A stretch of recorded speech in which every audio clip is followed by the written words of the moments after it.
یه جوون 32 ساله 3 ماه پیش با موتور تصادف میکنه و فوت میکنه.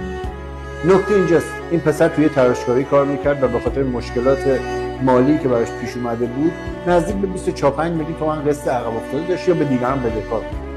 همسر داشت یا یه فرزند 3 ساله که واقعا نمیتونست به خانواده خودش برسه و خیلی این موضوع آزارش میداد. عجیب‌تر این که بعد از اینکه این پسر فوت میکنه، پدرش مثل آب خوردن تمام بدهکاریاشو پرداخت میکنه، تمام هزینه‌های بیمارستان رو میده، تمام هزینه‌های کفن و دفن و روز مرگش رو میده و نزدیک به 200 میلیون تومان هزینه میکنه.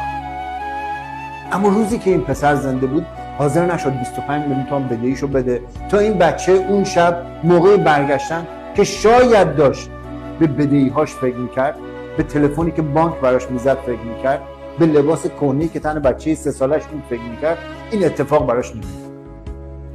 ببین، اگه فرزندی داری، پسری داری، دختری داری، عروسی داری، دامادی داری که این بچه‌ها در مشکلات مالی هستن و چیزی نمیگن، این بچه‌ها تیغ‌زن نیستن، این آدم حسابی هستن.